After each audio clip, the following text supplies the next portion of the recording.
감사합니다. 오늘은 유다서 5절의 말씀을 광야의 스트레스로 멸망한 이스라엘이라는 제목으로 말씀을 나누도록 하겠습니다. 유다서 5절입니다.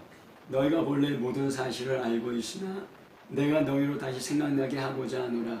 주께서 백성을 애굽에서 구원하여 내시고 후에 믿지 아니하는 자들을 멸하셨으며.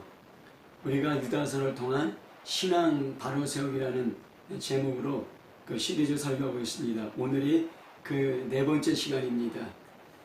유다서를 쓴 사람은 유다입니다. 예수님의 동생 유다입니다. 그리고 교회에게 유다서를 썼습니다.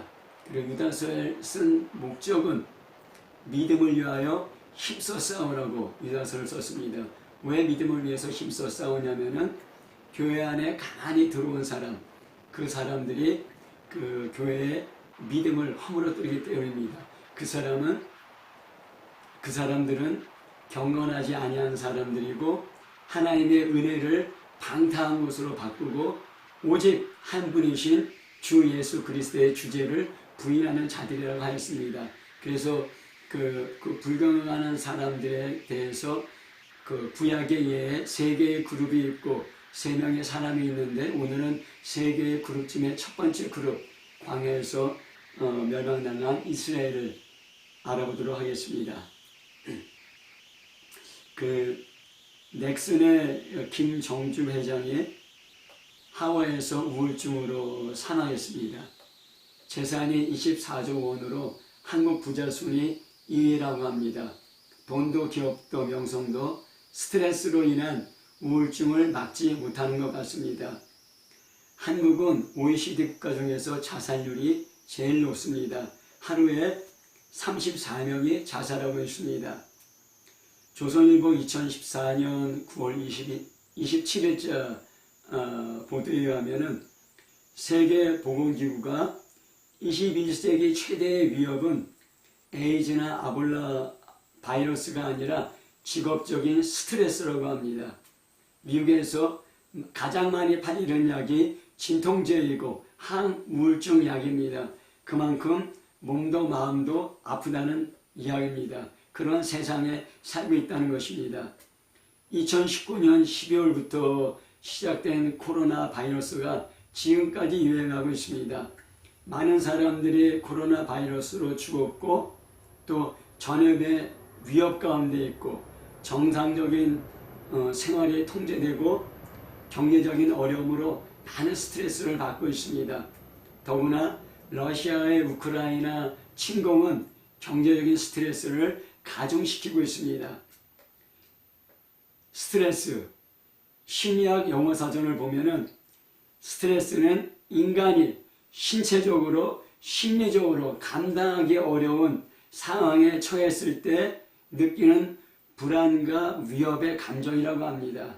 이런 스트레스를 받을 때 사람은 생리적으로 막 입이 마르고 심장이 뛰고 그 다음에 숨이 가빠지고 두통, 또 식욕 부진, 또 과도한 배고픔, 설사, 변비, 피로하고 손이 떨리고 졸도하고 불면증을 겪기도 합니다. 이것이 생리적인 반응이고, 심리적으로는 스트레스를 받으면 안정감을 상실하고 초조하고 불안하고 적개심을 느끼고 안절부절하고 무기력감을 느끼고 우울증을 겪게 됩니다. 이 적절한 스트레스는 우리가 성장에 대한 자극이 될 수 있습니다. 그러나 이 외부의 신체적, 심리적인 압박을 감당하지 못할 때, 우리가 감당하지 못하는 스트레스를 받을 때 사람은 신체적으로, 심리적으로 무너지게 됩니다. 마치 어떤 건물이 그 하중을 견디지 못해서 무너지는 것과 같습니다. 이 세상에 살면서 스트레스를 경험하지 않는 사람은 없습니다. 스트레스 없는 사람은 정신병자든지 죽은 사람일 것입니다. 성경의 많은 사람들도 스트레스를 겪었습니다. 모세 오경을 쓴 모세, 선지자의 대표인 엘리야, 신학책 13권을 쓰고 교회의 기초를 놓은 사도 바울도 스트레스로 죽는 것 같은 죽는 것 같은 고통을 겪고 살 소망까지 끊어졌습니다. 그러나 하나님을 새롭게 만나고 하나님을 의지할 때, 하나님의 뜻을 깨닫고 하나님의 뜻에 집중하게 될 때 스트레스를 이기고 위대한 일을 감당할 수 있었던 것입니다. 그리스도인은 예수 그리스도를 믿는 사람들입니다. 예수님은 이 세상에 사실 때 스트레스를 경험했을까요? 네, 스트레스를 경험했습니다. 십자가 죽음을 앞에 놓고 겟세마네 동산에서 내 마음이 매우 고민하여 죽게 되었으니 하고 기도했습니다. 마태복음 26장 38절입니다. 죽을 것 같은 스트레스를 겪었습니다. 그러나 땀방울이 핏방울이 되도록 기도하면서 십자가의 죽음을 통한 인간 구원이라는 하나님의 뜻에 순종하게 되었고 그때 그 스트레스를 이기셨습니다. 십자가의 죽음과 승리는 십자가에서 이루어진 것이 아닙니다. 이미 겟세마네 동산에서의 기도에서 이루어진 것입니다. 그것이 십자가에서 집행되었을 뿐입니다. 그리고 부활 승천하였습니다. 겟세마네 동산에서 기도하지 않고 잠자고 있던 예수님의 12제자는 어떻게 되었습니까? 십자가 앞에서 예수님을 부인하고 다 도망하였습니다. 현실의 위협적인 스트레스 앞에서 믿음이 무너지고 인생이 무너진 것입니다. 부활하신 예수님이 찾아와 만나주지 않으셨다면 무너진 인생으로 살다 허무하게 죽었을 것입니다. 400년 동안 이집트에서 노예살이하던 이스라엘이 고통 가운데 탄식하며 하나님께 부르짖었습니다. 하나님은 그 기도를 들으시고 모세를 통하여 이스라엘을 구원하였습니다. 그러나 출애굽한 이스라엘이 목적지인 가나안에 곧장 들어간 것이 아니라 광야를 거쳐야 했습니다. 물도 없고 양식도 없고 낮에는 뜨겁고 밤에는 춥고 황량한 광야, 그 모래사막이 엄청난 고통이요 스트레스였습니다. 그들은 과연 어떻게 되었습니까? 구약의 불경건한 세 개의 그룹 중 첫 번째로 광야에서 멸망당한 이스라엘에 대해 알아보도록 하겠습니다. 출애굽한 이스라엘의 모습을 알아보겠습니다. 애굽왕 바로는 이스라엘이 애굽을 떠나는 것을 허락하지 않았습니다.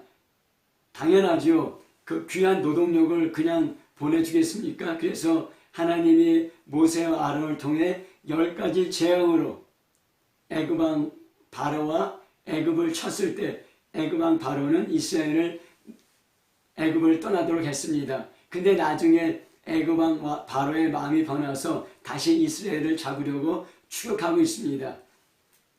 이스라엘은 뒤에는 애굽 군대가 추격하고 앞에는 홍해 바다가 가로막혔습니다. 꼼짝없이 죽을 운명이었습니다. 그래서 그들은 두려워했습니다. 그러면서 모세에게 원망하였습니다.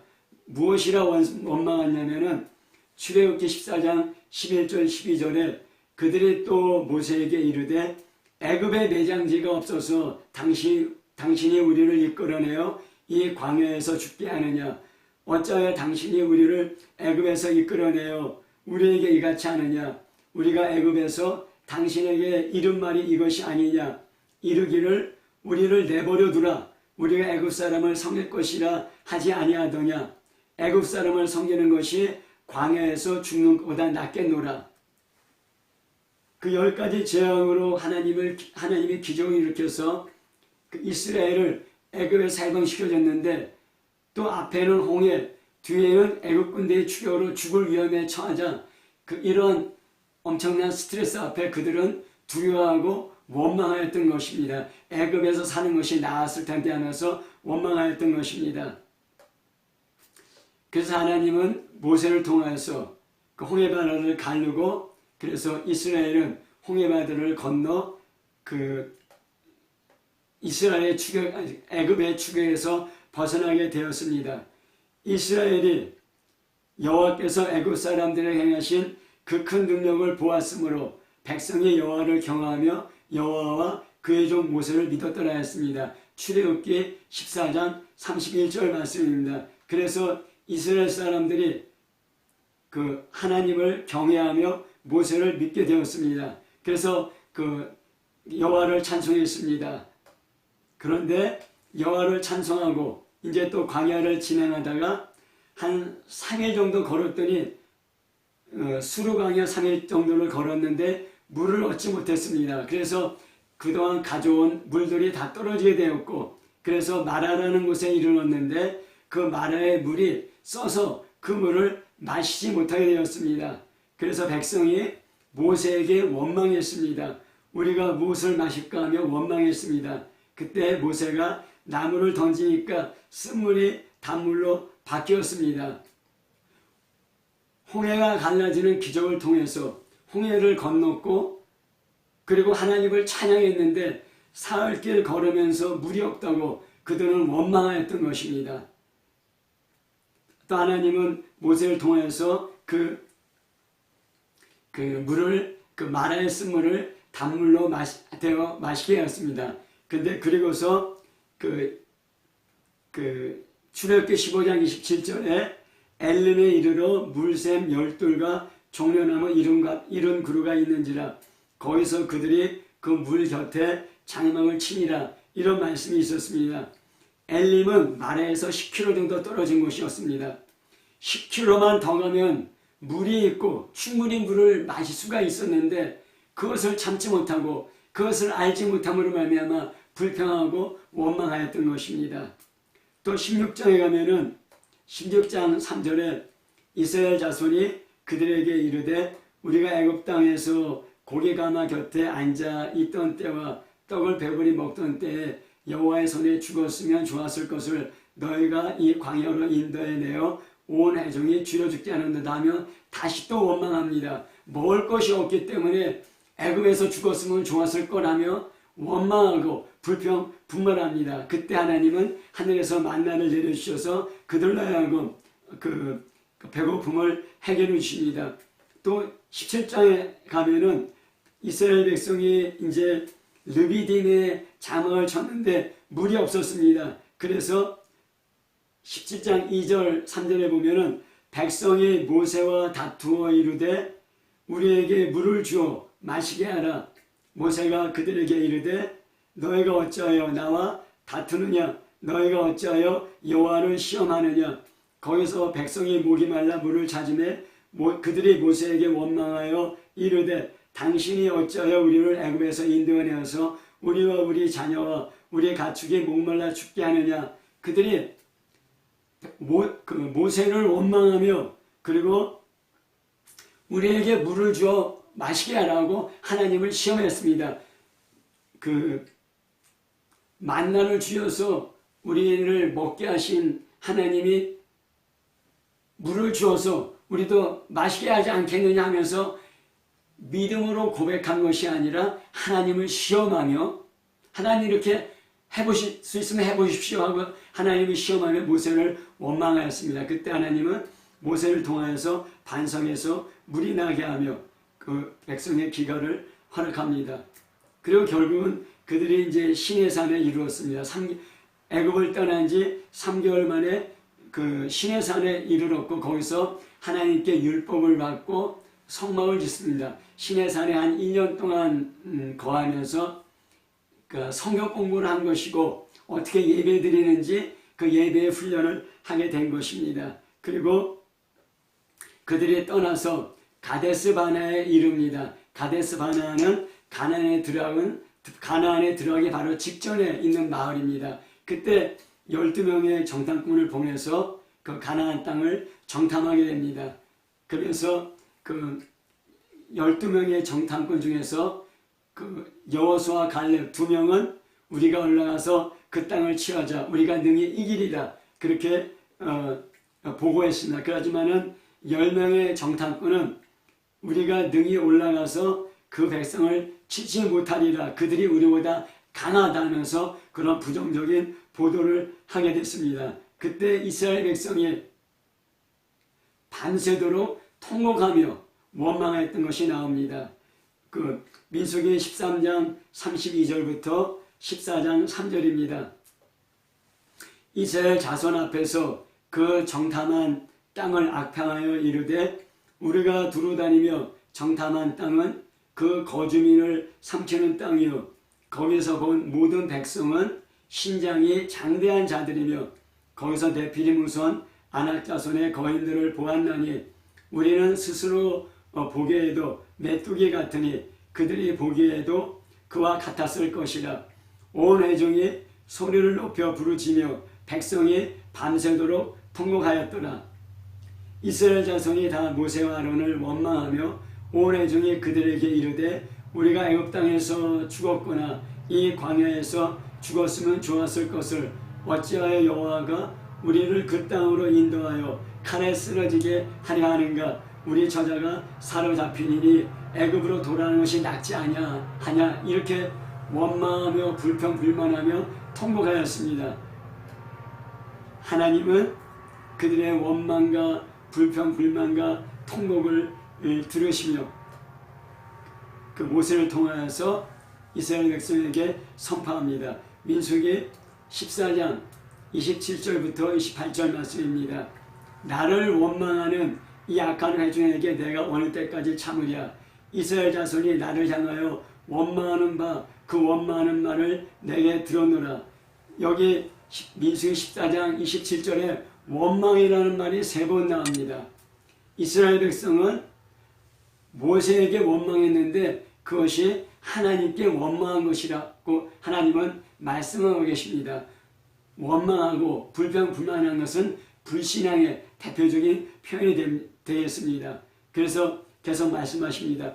그들에게 이르기를 여호와의 말씀에 내 삶을 두고 맹세하노라. 너의 말이 내 귀에 들린 대로 내가 너에게 행하리니 하였습니다. 백성들이 우리는 이제 광야에서 죽었다. 광야에서 칼에 쓰러지고 이제 우리는 애굽에서 돌아와서 죽는 것이 더 낫겠다. 내 아내와 내 자식들은 다 적들에게 사로잡히겠구나. 나는 죽었다. 그렇게 막 탄식하며 원망 불평했는데 내 말이 내 귀에 들린 대로 내가 그대로 행한다고 하나님께서 말씀하십니다. 우리 말이 하나님께서 들으시고 그 말대로 하나님께서 심판하시고 역사하십니다. 말이 중요합니다. 그러면서 너희 시체는 이 광야에서 엎드러질 것이요 너희 자녀들은 너희 반역한 죄를 지고 너희 시체가 광야에서 소멸되기까지 40년을 광야에서 방황하는 자가 되리라 하였습니다. 너희가 원망하고 불평하고 우리는 죽었다. 우리는 칼에 죽었고 우리 자녀들은 우리 처자들은 이제 포로로 잡히겠다는 그 말대로 그대로 하나님께서 사건이 일어나도록 역사하신다는 것입니다. 그래서 너의 반역한 죄를 지고 너의 시체가 광야에 가득하고 또 너희 자녀들은 그 광야에서 방황하다가 결국은 가나안에 들어간다는 얘기입니다. 출애굽한 이스라엘은 광야라는 어려운 환경에 스트레스에서 불평, 불만, 원망, 두려움, 통각, 통곡, 다툼, 하나님을 시험하고 악한 말,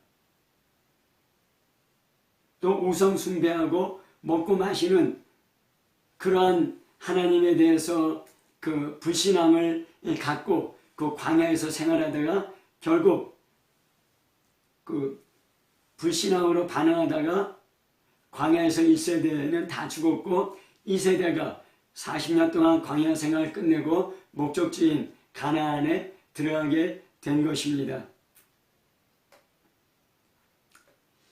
이 출애굽한 이스라엘 사람들의 모습을 살펴봤는데 이것은 또한 사도 바울이 해석했습니다. 고린도전서 10장에 나옵니다. 고린도전서 10장 1절에 형제들아 나는 너희가 알지 못하기를 원치 아니하노니 우리 조상들이 다 구름 아래에 있고 바다 가운데로 지나며 이런 말씀이 있습니다. 그 이스라엘 사람들은 그 출애굽 사건을 어렸을 때부터 듣고 들어서 다 외울 정도입니다. 그런데 그 출애굽 사건을 너희가 알지 못하기를 원치 않는다 했습니다. 출애굽 사건의 그 의미를 잘 알기를 원한다는 것입니다. 그러면서 고린도전서 10장 2절에 보면은 모세에게 속하여 다 구름과 바다에서 세례를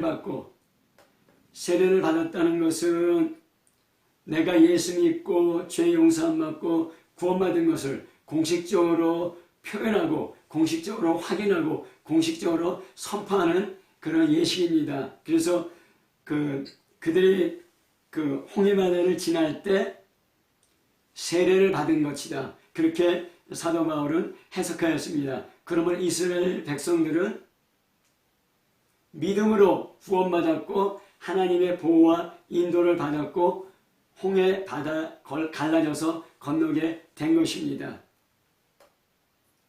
하나님의 백성이 된 것입니다.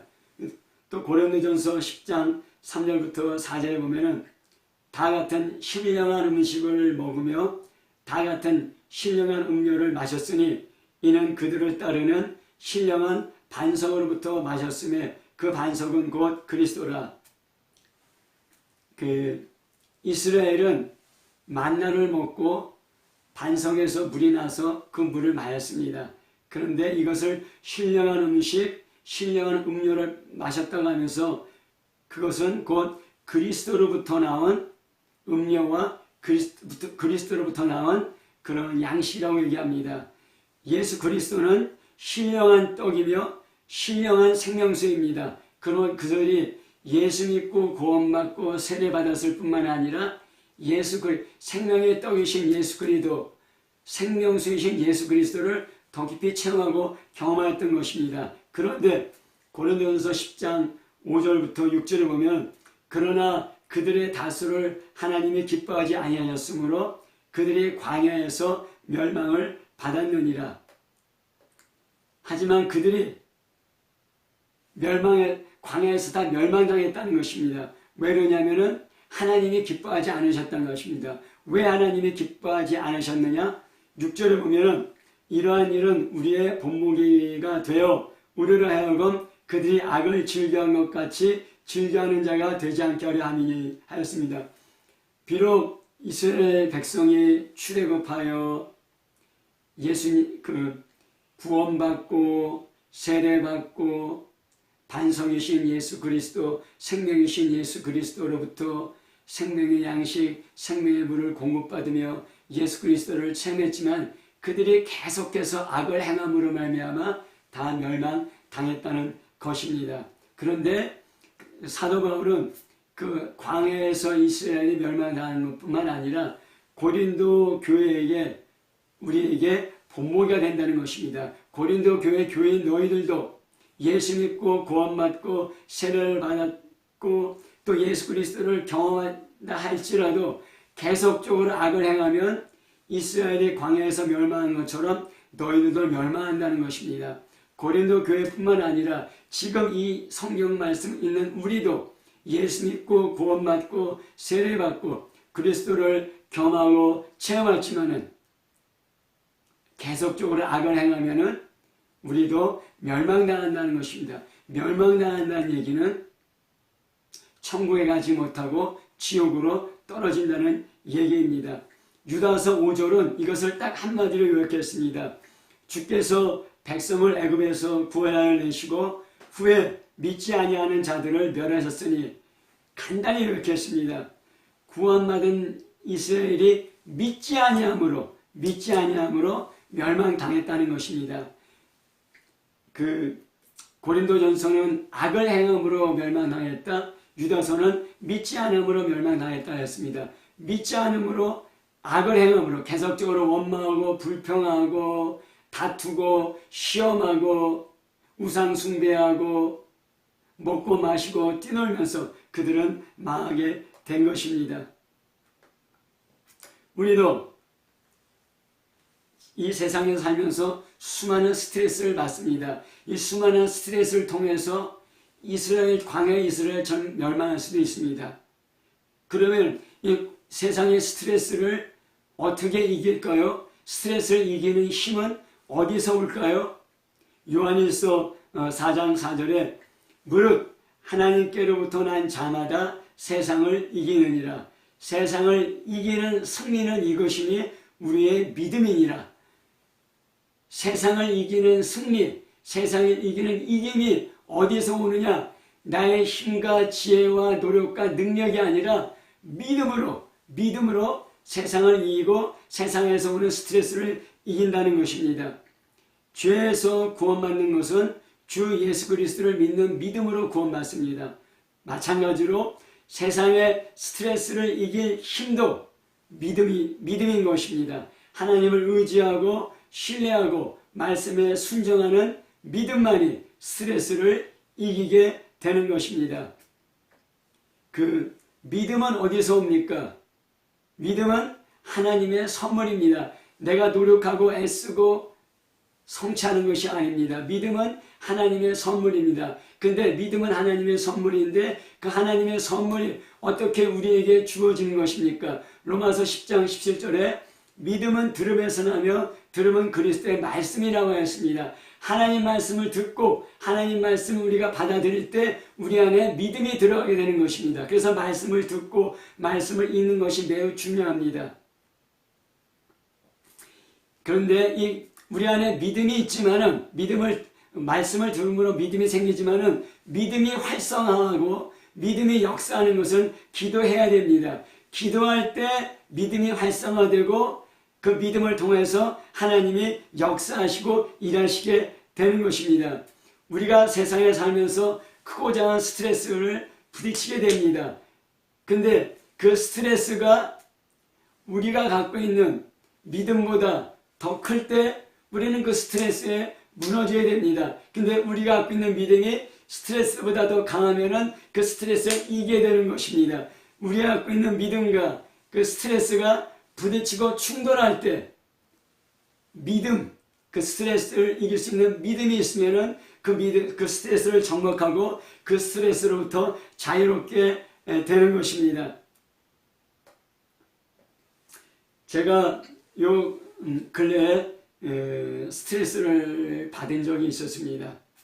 제가 이제 시골에 내려와서 농사를 짓는데 그냥 농사는 제가 그냥 뭐랄까 즐거워서 짓는 것이지 농사를 통해서 생활할 수 있는 그런 재정이나 여력은 없습니다. 그래서 제가 이제 요양센터라는 조그만 일을 했습니다.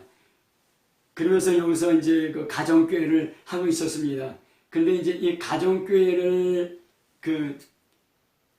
갖고서는 이제 목회가 힘들겠다 생각하고 이제 교회 건물을 짓기를 생각했습니다. 근데 교회 건물을 짓고 이제 본격적으로 하겠다 생각했는데 갑자기 마음속에 이 요양센터를 그만둬야겠다는 생각이 났습니다. 요양센터를 통해서 재정이 공급되고 있는데 요양센터를 그만둔다면은 정말 여기 시골 생활에서는 그 재정을 공급받을 수가 없습니다. 그것 때문에 제가 여러 가지 좀 고민을 했습니다. 근데 이것이 정말 하나님의 뜻인가 여러 가지 기도하고 또 주님 앞에 묻고 하는 과정에 정말 요양센터를 그만둬야겠다는 생각이 들어서 요양센터를 그만두게 됐습니다. 요양센터를 그만두게 되는 과정에 정말 마음속에 많은 스트레스가 있었습니다.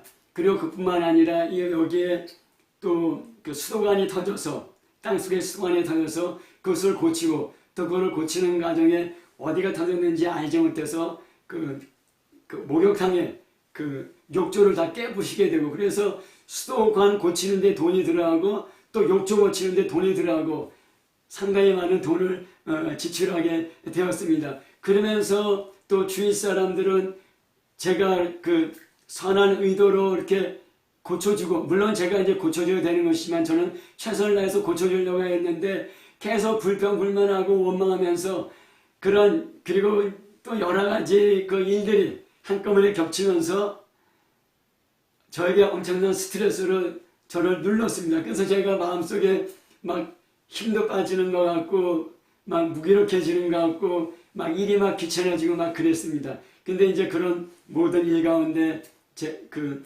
요양센터를 휴업해야겠다 하고서 이제 딱 차를 몰고서 가는데 갑자기 햇빛이 저을 때 확 비치면서 제 안에 그렇게 무겁던 어둡던 그 불쾌하고 불편했던 그런 스트레스들이 다 없어진 것을 제가 경험했습니다. 이제 그리고 이제 그것을 처리하고 집에 왔는데 또 이제 여러 가지 일을 하면서 또 그와 연관된 모든 일들이 저에게 막 압박을 하는 것을 느꼈습니다. 그래서 제가 물론 성경 말씀을 읽고 기도하지만은 요새 이제 코로나 기간을 지나면서 기도하는 거 크게 기도하지 않고 부르짖어 기도하지 않고 조용조용히 기도했는데 새벽에 크게 부르짖고 저녁 때 밤중에 크게 부르짖었습니다. 그 크게 부르짖어 기도할 때 제 안을 누르고 있던 모든 부담과 모든 스트레스들이 다 날아가는 것을 제가 경험했습니다. 정말 하나님 말씀과 기도가 그를 통해서 우리가 갖는 믿음이 스트레스를 이기고 스트레스에서 우리를 자유롭게 하는 것입니다. 과거에는 그런 여러 가지 사건들, 환경들이 저를 눌렀는데 지금은 그런 환경에 누르는 것은 없어지고 그 환경이 제 손에 딱 잡히는 것을 제가 지금 경험하고 있습니다. 우리가 이 광야에서 멸망당한 이스라엘을 보면서 한 가지 중요한 사실을 알 수 있는데 한 번 구원은 영원 구원이 아니라는 것입니다. 사도 바울이 그 광야에서 멸망당한 이스라엘을 해석하면서 그들이 악을 즐겨함으로 멸망당한 것처럼 고린도 교회에게 경고하고 있습니다. 또 우리에게 경고하고 있습니다. 예수 믿고 구원받았지만은 계속 원망과 불평, 불만과 그리고 하나님을 거절하는 불신앙과 믿음을 버리게 될 때 우리도 역시 멸망당하게 된다는 것입니다. 그것이 광야에서 멸망당한 이스라엘의 예이고 그것을 해석한 사도 바울의 경고가 되는 것입니다.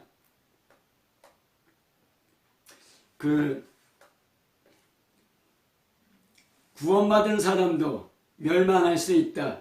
한 번 구원은 영원 구원이 아니다라는 여러 성경 말씀이 있습니다. 그런데 저 몇 가지 성경 말씀을 우리가 살펴보면서 이 내용을 다시 한번 점검해 보도록 하겠습니다. 마태복음 7장 21절에 나더러 주여 주여 하는 자마다 다 천국에 들어갈 것이 아니요 다만 하늘에 계신 내 아버지의 뜻대로 행하는 자라야 들어가리라 하였습니다.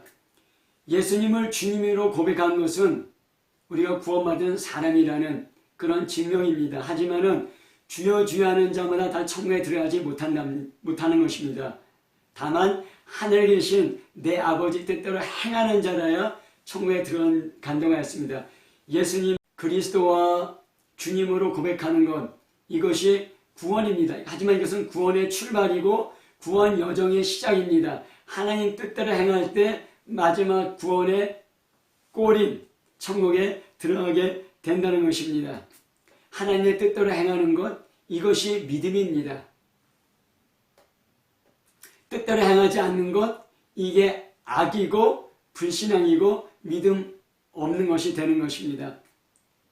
그래서 우리가 그렇게 하지 못할 때 하나님이 회개라는 길을 열어주셔서 회개할 때 이런 죄악과 불신앙과 그런 허물들이 우리에게 씻겨지고 또 다시 출발하고 다시 출발하고 다시 출발하는 그래서 우리가 하나님 뜻에서 벗어났지만은 회개하고 돌이키고 회개하고 돌이키고 계속 이런 과정을 통해서 점점 하나님께서 순종하며 천국에 들어가게 되는 것입니다. 이것이 참된 믿음입니다. 또 마태복음 7장 24절 27절에 그러므로 누구든지 이 말을 듣고 행하는 자는 그 집을 반석 위에 지은 지혜로운 사람 같으니 비가 내리고 창수가 나고 바람이 불어 그 집에 부딪히되 무너지지 아니하나니 이는 주초를 반석에 놓은 까닭이요 하였습니다. 하나님 말씀을 듣고 행하는 사람은 그 집을 반석 위에 세운 사람 같다고 합니다. 반석은 그리스도를 말합니다. 그래서 비가 내리고 창수가 나고 바람이 불 때 세상에서 오는 스트레스 아닙니까? 그런 스트레스에 무너지지 아니한다고 얘기했습니다. 말씀을 듣고 행하는 자가 그런 사람이 지혜로운 사람이라고 얘기했습니다. 그런데 나의 이 말을 듣고 행하지 아니하는 자는 그 집을 모래 위에 지은 어리석은 사람 같으리니 비가 내리고 창수가 나고 바람이 불어 그 집에 부딪힘에 무너져 그 무너짐이 심하리라 했습니다. 그 믿음의 집이, 신앙의 집이 비와 바람과 창수에 무너진다는 것입니다. 왜 그러냐면은 말씀을 듣고 행하지 않기 때문에 그렇게 된다는 것입니다. 근데 그런 사람이 많다는 것입니다. 믿음은 말씀을 듣고 받아들이는 것으로 시작해서 그 말씀을 행하는 것으로 마치게 됩니다. 우리가 씨 뿌리는 비유를 잘 알고 있습니다. 누가복음 8장 13절에 바위 위에 있다는 것은 말씀을 들을 때 기쁨으로 받으나 뿌리가 없어 잠깐 믿다가 시련을 당할 때 배가는 자를 했습니다. 그 바위 위에 있는 그런 마음이 있다는 것입니다. 말씀을 들을 때 기쁨으로 받지만은 바위이기 때문에 흙이 별로 없어서 뿌리가 없고 잠깐 믿다가 시련 당할 때 배반한 자요. 이 사람이 믿음은 있었습니다. 믿음은 있었지만은 잠깐 믿다가 어려운 시련을 당할 때, 스트레스 당할 때 믿음을 버리고 배반하는 자가 있다는 것입니다. 그런 사람이 많습니다. 또 사도 바울도 로마서 8장 13절에 너희가 로마 교회를 말합니다. 육신대로 살면 반드시 죽을 것이로되 영으로서 몸의 행실을 죽이면 살리라. 내 육신이 원하는 대로 내 육신의 정욕대로 살면 반드시 죽지만은 영으로서 몸의 행실을 죽이면은 우리가 산다는 것입니다. 그게 바로 생명길이라는 것입니다. 그 육신대로 산다는 것을 더 구체적으로 갈라디아서 5장 19절 20절에 얘기하고 있습니다. 육체의 일은 분명하니 곧 음행과 더러운 것과 호색과 우상숭배와 주술과 원수 맺는 것과 분쟁과 시기와 분냉과 당짓는 것과 분열함과 이단과 투기와 술취함과 방탕함과 또 그와 같은 것들이라. 전에 너에게 경계한 것 같이 경계하노니 이런 일을 하는 사람들은 하나님 나라를 유업으로 받지 못할 것이요. 이러한 육체의 일을 회개하지 않고 돌이키지 않고 계속적으로 반복적으로 습관적으로 하게 된다면 하나님 나라를 유업으로 받지 못한다는 것입니다. 갈라디아 교인들에게 경고한 것입니다. 또 디모데전서 4장 1절에 보면은 그러나 성령이 밝히 말씀하시기를 후일에 어떤 사람들이 믿음에서 떠나 미혹하는 영과 귀신의 가르침을 따르라 했습니다. 믿음을 갖고 있었습니다. 믿음을 갖고 있었지만은 믿음에서 떠납니다. 미혹하는 영과 귀신의 가르침을 쫓게 된다고 이렇게 얘기하고 있습니다. 고린도전서 9장 27절에 사도 바울의 자기 고백입니다. 내가 내 몸을 쳐 복종하게 하면 내가 남에게 전파한 후에 자신이 도리어 버림을 당할까 두려워함이로다. 사도 바울도 얼마나 열심히 하나님의 일을 했고 복음을 전파하고 교회를 세운 사람인지 모릅니다. 근데 본인도 내가 남에게 복음을 전파하는 다음에 내가 도리어 버림을 당할까, 사도 바울도 버림을 당할까 두려워해서 자기 몸을 쳐서 복종하게 한다고. 내 몸은 하나님 말씀대로 살고 싶지 않습니다. 내 육신의 정욕대로, 육신의 생각대로, 내 육신이 원하는 대로 살고 싶습니다. 그런 육신을 말씀으로 복종시키며 사는데 왜 그러냐면 나도 복음을 전파한 후에 버림당할까, 지옥에 떨릴까 두려워하기 때문이라고 그렇게 얘기하고 있는 것입니다. 또 히브리서 10장 39절에 우리는 뒤로 물러가 멸망할 자가 아니요 오직 영혼을 구원함에 이르는 믿음을 가진 자라 했습니다. 우리는 그리스도인을 말합니다. 뒤로 물러가 멸망한다는 얘기는 그 뒤에 영혼을 구원함에 이르는 믿음을 가진다. 우리 영혼을 구원하는 것은 믿음인데 믿음을 버리고 뒤로 물러간다면 멸망당한다는 것입니다. 그래서 사도 바울은 디모데후서 4장 7절 8절에 나는 선한 싸움을 싸우고 나의 다니갈 길을 마치고 믿음을 지켰으니 이제 후로는 나를 위하여 의의 면류관이 예비되었으므로 주 곧 의로우신 재판장이 그날에 내게 주실 것이며 내게만 아니라 주의 나타나심을 사모하는 모든 자에게 도니라 하였습니다. 사도 바울이 선한 싸움을 싸우고 달려야 할 길을 마쳤는데 왜 그렇게 했냐면은 믿음을 지키기 위해서 선한 싸움을 싸우고 달려야 할 길을 마쳐서 이제 의의 면류관이 예비되었다는 것입니다. 그래서 의의 면류관은 그 그리스도를 주의 나타나심을 사모하는 모든 자에게도 예비됐다는 것으로 설명하십니다. 바로 궁극적인 구원을 말하는 것입니다. 믿음을 빼앗아서 무효화시키려는 존재가 있기 때문에 믿음의 선한 싸움을 싸워야 된다고, 그래서 영생을 취하라고 디모데전서 6장 12절에 말씀을 하고 있는 것입니다. 말씀을 맺도록 하겠습니다. 앞으로 세상은 스트레스 없는 더 좋은 세상이 되겠습니까? 과학기술의 발전으로 유토피아가 되겠습니까? 공산주의자들이 얘기하는 것처럼 계급혁명을 통해서 유토피아를 만들 수 있겠습니까? 아닙니다. 18세기 산업혁명은 인간의 육체적 노동력을 기계가 대신하게 만들었습니다. 그래서 지금 농촌에서도 기계 없이는 일하기가 힘듭니다.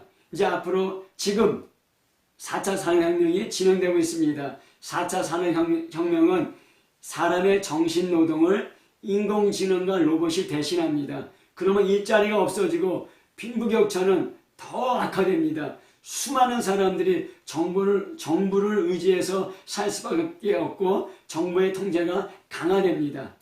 또 성경 말씀은 마지막 때에는 지진과 기근과 전염병과 전쟁의 소문이 점점 더 심해진다고 합니다. 스트레스가 점점 극심해지고 스트레스가 점점 사람을 압도하게 닥치게 되는 것입니다. 그래서 그때는 노아의 때와 같이 먹고 마시고 시집가고 장가가 된다고 하였습니다. 그런 극심한 스트레스 가운데 먹고 마시는 것으로 반응하고 시집가고 장가가는 것으로 반응하게 되는 것입니다. 또 롯의 때와 같다고 했습니다. 그런 극심한 스트레스를 피하려고 비정상적인 성적인 쾌락을 추구하게 됩니다. 그러면서 그러한 정부의 통제가 강화되면서 이제 적그리스도가 등장하며 적그리스도에게 경배하지 않는 사람은 죽입니다. 그리고 660년이라는 표를 받지 못하면 매매를 못합니다. 살지 못합니다. 엄청나고 극심한 스트레스가 마지막 때가 되면 될수록 저희들을 기다리고 있는 것입니다. 그래서 예수님은 누가복음 18장 18절에 인자가 올 때에 믿는 자를 보겠느냐 하였습니다. 인자가 올 때 수많은 사람이 믿음을 버리고 세상으로 돌아간다는 것입니다. 그래서 바울은 데살로니가후서 2장 3절에 누가 어떻게 하여도 너희는 미혹되지 말라. 이제 예수님이 왔다, 예수님이 재림했다, 세상의 끝이 됐다 해도 너희들은 미혹하지 말라는 것입니다. 먼저 배교하는 일이 있고 저 불법의 사람 곧 멸망의 아들이 나타나기 전에는 그 날이 이르지 아니하려 했습니다. 마지막 때가 되면 될수록 수많은 사람이 배교합니다. 예수 그리스도를 버리고 떠납니다. 그리고 적그리스도의 통치가 이제 이루어지게 되는 것입니다. 이 세상에 가증되는 스트레스에 우리가 어떻게 대처할 것입니까? 오직 믿음뿐입니다. 믿음만이 세상을 이기는 승리가 되는 것입니다. 그래서 유다서 4절에는 믿음의 도를 위해 힘써 싸우라 이렇게 얘기하고 있는 것입니다. 세상에 가중되는 스트레스에 우리 믿음이 무너지고 우리 믿음이 파괴되고 우리 믿음을 버리고 다시 세상으로 가겠습니까? 아니면은 더 믿음을 강하게 하여 세상의 스트레스를 이기고 승리하겠습니까? 마태복음 11장 28절에 수고하고 무거운 짐진 자들아 다 내게로 오라 내가 너희를 쉬게 하리라 하였습니다. 이런 세상의 스트레스 우리가 해결하기 힘듭니다. 그래서 한국의 두 번째 부자인 넥슨의 김종주 회장도 자살하고 수많은 연예인, 수많은 정치인, 수많은 사람이 자살하고 있지 않겠습니까? 우리에게 경험하는 우리를 압도하고 우리를 누르는 이 스트레스에서부터 어떻게 해방될 수 있습니까? 내 힘으로는 되지 않습니다. 예수님께 나가야 됩니다. 그래서 수고하고 무거운 짐 같은 이런 엄청난 스트레스를 갖고 있는 사람들아, 다 내게로 오라. 예수님은 말씀하셨습니다. 내가 너희를 쉬게 하리라. 내가 너에게 안식을 주리라. 내가 너에게 평화를 주리라. 이렇게 말씀하고 계시는 것입니다. 마지막 때에 가중되는 스트레스는 내 힘으로는 안 됩니다. 사람의 힘으로는 안 됩니다. 예수님의 도움이 있어야 됩니다. 예수님의 도움이 없으면 안 됩니다. 어떻게 예수님께 나와서 예수님의 도움을 받고 예수님의 힘을 누릴 수 있습니까? 말씀을 읽고 기도하면서 우리가 예배드리면서 예수님께 나와야 되고 모든 짐을 주님께 내려놔야 됩니다. 그때 또 예수님은 우리 안에 믿음의 믿음을 더하셔서 그 스트레스를 이기고 승리하게 하시는 것입니다. 가장 중요한 것이 믿음이라고 할 수 있겠습니다. 계시록 3장 10절에 내가 나의 인내의 말씀을 지켰은즉 내가 또한 너를 지켜 시험의 때를 면하게 하리니 이는 장차 온 세상에 임하여 땅에 거하는 자들을 시험할 때라 하였습니다. 예수님께 나오면은 무거운 짐과 수고로부터 우리를 쉬게 하십니다. 예수님께 나가는 중요한 것이 말씀을 듣고 기도하며 예배하는 것이라 했습니다. 또 계시록 3장 10절에는 어떻게 예수님께 나가느냐? 내가 나의 인내의 말씀을 지켰은즉 하나님 말씀을 지키는 것이 예수님께 나가는 것입니다. 그게 바로 믿음입니다. 내가 나의 인내의 말씀을 지켰은즉 내가 또한 너를 지켜 시험의 때를 면하게 하리니 내가 하나님 말씀을 지킬 때 또한 하나님께서도 우리를 지켜셔서 시험을 면하게 한다는 얘기는 시험을 없애준다는 얘기가 아니라 시험 가운데도 시험을 이길 수 있는 힘을 주신다는 것입니다. 말씀을 듣고 지키는 자가 지혜로운 자고 반석 위에 집을 지은 것 같고 비가 내고 창수가 내고 바람에 무너지지 않는다고 했습니다. 말씀을 지키는 것이 반석에 세운 집과 같이 세상의 압력 가운데 스트레스 가운데 무너지지 않습니다. 말씀을 지킬 때 하나님께서도 우리를 지켜주십니다. 또 우리의 무거운 짐을 수고를 벗겨주시고 우리에게 안식을 주시게 되는 것입니다. 우리가 세상에 살면서 스트레스를 받고 있습니까? 사업으로 사람들 때문에 또 가족들 때문에 또 돈 때문에 질병 때문에 또 여러 가지 어려움으로 스트레스를 받고 있습니까? 어떻게 그 스트레스를 이기고 스트레스를 극복하고 우리 안에 안식과 참 평안을 누리겠습니까? 예수님밖에 없습니다. 말씀을 듣고 깨어 기도하며 예수님께 나가십시오. 다른 피난처는 없습니다. 세상의 스트레스를 이기는 믿음의 사람 되시기를 예수 이름으로 축복합니다. 아멘.